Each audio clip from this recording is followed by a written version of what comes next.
very powerful quality. Yeah. Come to Ivana and then up the back to... I was just wanting to know your views on like things that are made in China and you know, that sort of thing, and like, because pretty much if I was to go to the plaza and go into any shop really, it'd be, you know, something like that. So yeah, so and that in relation to love of the other people who are not getting paid very much for, you know, their time for creating these things. So the answer would be to boycott all of that. What would happen then? Then those people who are actually the workers would actually get nothing, and obviously getting something's better than getting nothing. So what's the real issue? The real issue is our penchant, our desire, particularly in the Western world, to be money focused all of our life.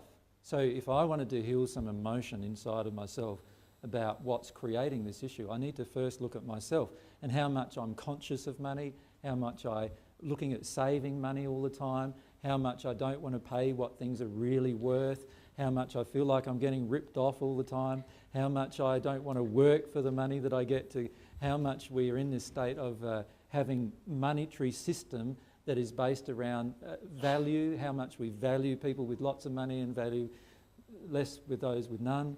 And can you see there's lots of emotions in it? Yeah, because I have, well, my law of attraction for a long time, well, my whole life practically has been that I haven't had much money. Yeah. Up until last year when I was working, you know, a 40-hour week, and I was like, yeah, woohoo! Yeah, yeah. But, you know, my whole week was gone in a job that I didn't like. Yeah.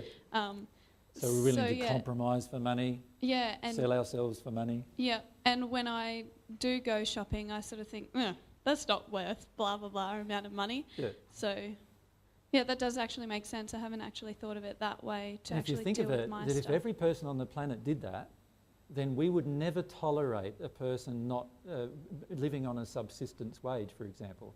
We would never even tolerate having to buy water. We wouldn't even tolerate having to buy food. What a ludicrous proposition, if you think about it. How crazy is it that you have to buy water? Like, almost every one of us do it, do we not? Don't you have water rates that you pay? How crazy is it that you've got to buy something that within 3 days, if you didn't have it, you'd probably die? How crazy is it that we've created a society that you've actually got to buy that instead of it being available to every single living creature and person on the planet? That's a crazy place when you think about it. We are living in one crazy world when you think about it, just with the aspect of having to buy water. But let's also then look at the issue of buying food. What a crazy proposition. Like, I can understand maybe having to buy something like a painting or something like that somebody creates, but having to buy food? Every single one of us at this point needs food to survive, and yet we're there, what, buying it? And what about the people who actually create the food? We were in when we were in New Zealand, there was this. They had an abundance of strawberries. Remember? Yeah, that was on the news. I think it was in the States. I was in the States. They had an abundance. There was an abundance of strawberries, and what they were doing, because there was an especially good crop that year, and what they were doing was they were destroying the strawberry plants rather than have anybody allowed to come and pick them, because they were afraid of getting sued if somebody had an accident while they were picking the strawberries. So they were destroying literally thousands of beautiful, like huge strawberries. They were just destroying whole acreages of them. Now, we say, oh, that would only happen in America. I'm sorry, it happens here. This is what we do to our own wheat crop quite frequently. When we have a bumper crop and the market rate of that crop goes down, you know what we do with it? We burn it or dump it in the sea. That's what we do with it, right? Why would we even contemplate, like, that's just craziness. And what is it all based? Because we all want to have money. We all want to have some wealth. And that's what we need to do is address the emotions with this. Now, let's look at it from the perspective of faith. The positive change would be that actually what would happen is in the end we wouldn't have to pay for water, we wouldn't have to pay for food, and anybody who produces water or food is automatically given everything they need to produce it. So they don't have to go and buy a tractor, they don't have to go and buy whatever it is that we expect them now to buy. They actually get given all of those resources to produce the food, right? Because they have the desire to produce the food, and they're just given the resources, because the fact is that it's just a loving place to be if we can give this food that every single person on the planet needs and give the water that every single person on the planet needs. Now, at some point I have to have the faith inside of myself that if I deal with my emotions about money, that a lot of these things can be created. Does that make sense? But if I don't deal with my emotions about money, I'm just going to ignore them. Can you just turn off the mics one by one? Can you just turn that one off? It's that one. Okay. I've got another question. So what do you guys do, like when you buy clothes and when you buy food? Do you look at where it comes from and like... No, I look only at my emotional injuries that would create such a thing every single time. So when Mary pointed out to me that I was buying mint from Israel, right, I have to... It's a terrible thing, right? I have to look at my own emotions inside of me, of what inside of me would create this problem. Oh, okay. So what inside of me creates the problem of human rights abuses, for example? What inside of me? What unhealed emotion do I have where I feel I can want something from somebody and actually put them down to get it? I need to look at that emotionally. Do you mean you'd still go ahead and buy it, or you would want it and then deal with the emotion and then see what you do after? If I need something, I definitely go and get it. Okay. However, I also look at the underlying emotional reason of what is going wrong with it every single time. Right? Okay. And what inside of myself creates that. What fear inside of me creates it, what lack of love inside of me creates it, all of those things. And try to address that, each one of them emotionally. You see, one of the things I taught in the first century was that if you attack things, you are actually going to make them worse. And this is one thing that most people on the planet still don't understand. Every time I act in a violent manner towards something, it actually makes it worse, it makes it bigger. Right? So my classification of violent manner, a boycott is a violent manner. Right? Yeah, that's the way I feel. If I boycott something, I'm actually going to make the situation worse. If I address the underlying causal emotion within myself, because that's the first person and usually the only person that I can first address the emotion in, then I am now not contributing to this particular problem anymore emotionally. Does that make sense? And because I'm no longer contributing emotionally, physically I won't also contribute automatically as a result. So you will find as you deal with different emotions about lack and things like that, you'll find, oh, all of a sudden I don't need as much food. Oh, all of a sudden I don't need any packaged food. Oh, all of a sudden I can grow most of my food and I don't need to buy much of it anymore if I didn't want to. And all of a sudden I can live just on fruit and vegetables and a few nuts, and that's all I need anymore. I don't seem to need, the wheat bits in the morning and all these different things anymore, because all of the emotions that have been driving all of this stuff in the past in me have all disappeared. And all of a sudden, I no longer need processed food anymore for some reason. In fact, the processed food tastes bad to me after I've dealt with a group of different emotions. It actually tastes bad for me to go and get a spaghetti. Even though it's not meat or anything like that, it still tastes bad. It affects my body and it feels bloating and it feels terrible. And so, sometimes when we come over to the coast now and we go out to dinner or something, we come home feeling like, ugh, that was pretty bad. We just had a vegan meal somewhere, but it still felt pretty bad because there was a lot of processing in it. And my body now, particularly my body, is just rebelling against that. And so after a while, what happens is you start getting to this state where you don't need all these things you thought you needed before because you've dealt with the underlying emotions, and so that automatically creates better things happening in the environment. So you know how the majority of people on the planet would have a bin 3/4 full of all this manufactured stuff, like being thrown out, you know, all the paper, you know, all these other things being thrown out because they don't know what else to do with it.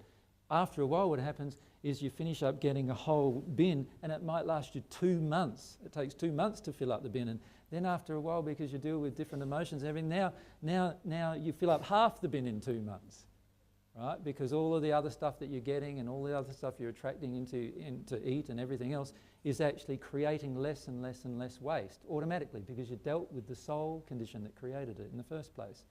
And so what eventually finishes up happening, so what's happening for us at home now, almost everything that comes into the place gets somehow recycled somewhere. And the other day I love my worms, right? So my worms are like, they're honoured in our place. And They're like our babies. they're our babies, right, at the moment. And the reason why I love these worms so much is because almost every single thing that you could imagine aside from plastic and those things which we don't get much of anymore, every single thing that comes into our home almost goes to the worms at some point. And it's amazing. They produce this beautiful soil that we can use to grow other things from cardboard. So at the moment, like last week, every single day, I'd get out my wheelbarrow, fill it full of water, pack it full of cardboard so it all goes soggy, and then chuck it all on the worms. And within a few weeks, that's all gone. All the worms have just eaten it all. And not only have they eaten it all, what comes out is you pick up this soil and it's soft and light and fluffy and you can do anything with it. It's just amazing. And that's a part of bringing your soul condition into more and more harmony. As you bring it into more and more harmony, everything around you seems to work in such a way that there's less waste, less damage, less hurt to the environment, less hurt to people as a result. When I met AJ, I was trying to do it from the other end. You know, I wanted to be organic and recycle and do all of these things. But I was still carrying all this other emotion, and I was very confronted when AJ went, no, we're not going to do that. We're going to talk about this emotion. But now, as it's happening for me, it's a natural result, and it's not an effort, and it just flows a lot quicker. Yeah. Everything flows better. So if you multiply that by each one of us in the audience, and you multiply that by each person in Australia, you imagine all of a sudden how, like, now we've got these huge landfills getting filled up with rubbish. You imagine, like, Coca-Cola would go out of business, right? And like, I remember having one talk with some people in the US, and they told me that if they had to not drink Coke in order to get at one with God, Diet Coke, in order to be at one with God, they would actually never be at one with God because they love Coke that much. And I thought it's just so sad statement of the world, really. But yeah, look, if you look at it, what would happen to you? Firstly, what is Coke full of? And sorry, guys who manufacture Coke, but it's full of sugar, right? And what happens to your body when you eat lots of sugar?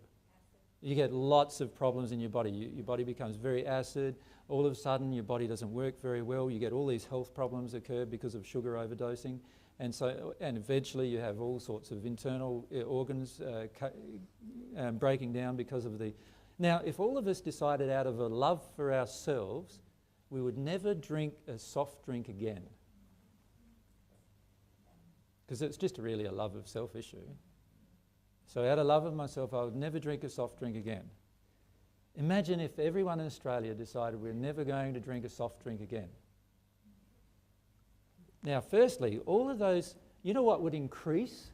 All of the ones who are growing oranges for orange juice, you know what's happening to them at the moment?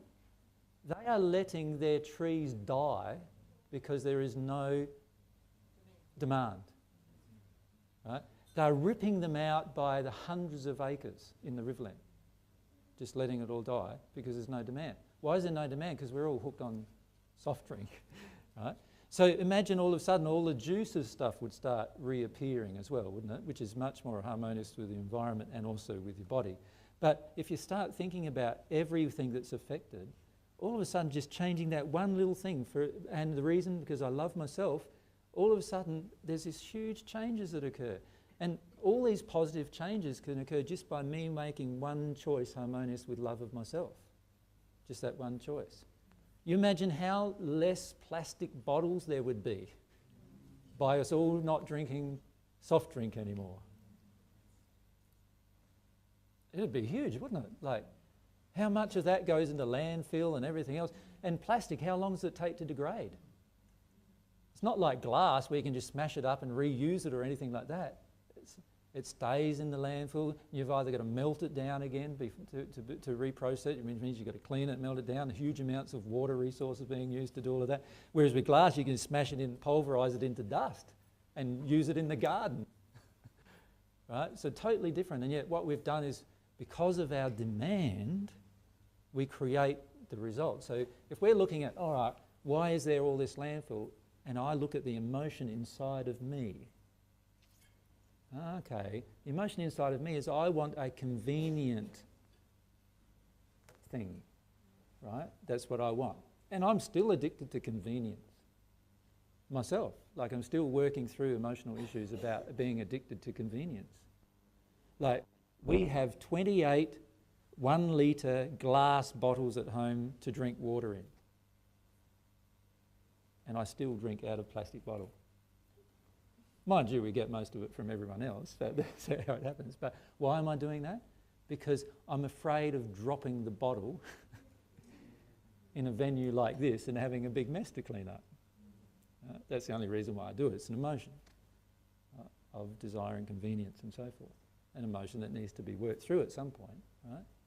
So can you see that in the end, if we all just started to address those issues, but even just did it out of the sake of our own health, how much change there would be. So I love myself so much that I'm never going to drink a sugar drink again. Like, drink that's full of sugar again. Wow, like, you imagine what would happen in most of the shopping centres? Like, can you imagine? There's a whole aisle of them. Like, where would that's all got to go, isn't it? Like, at some point that'll all go. You see people with their shopping trolleys covered with what? 48 Coke cans or Coke bottles or whatever, you know? And it's cheaper than water. Do you understand that? I don't understand that. Like water costs me, like, you know, one of these bottles is what? I don't know, well, if you buy it at a service station or something, it's like $2 or $3 or $4 sometimes, right? And yet I can get the same thing in Coke for $1.50 or $2. How does that work when Coke's got that amount of water and sugar and flavouring and this and that and manufacturing? Like, I don't understand how that works. Like, when I went to the States last, I went into one of the airports. They have a 500ml bottle of Coke standing next to a 500ml bottle of water. The 500ml bottle of Coke was 80 US cents. The 500ml bottle of water cost me $5.50 US. Could you work that out? I can't work that out. That's crazy. And the fact that I have to buy the flipping water in the first place is crazy. Like. So, yes, I am. And what I'm getting at with it is that all we need to do is act harmoniously with love, and all of these things will change. That's what will happen. All of those things will change.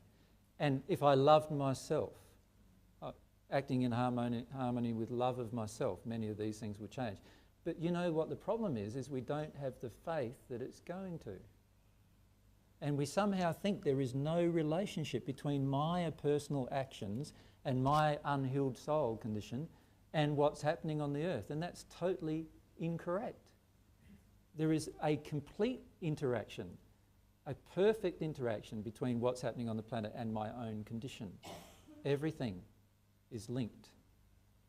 And if I have some faith that I change my soul condition and these other factors will change, the craziness of buying water will change. The craziness of how we we're willing to manufacture something that costs us 80 cents and $5.50 for something that's good for us. Why does the thing good for us cost more than the thing that's bad for us? There's an emotional condition in me that creates that. Can you see that? And if I have the faith that if I change the emotional condition, things will change, then things will change. That's how everything on the planet's ever changed.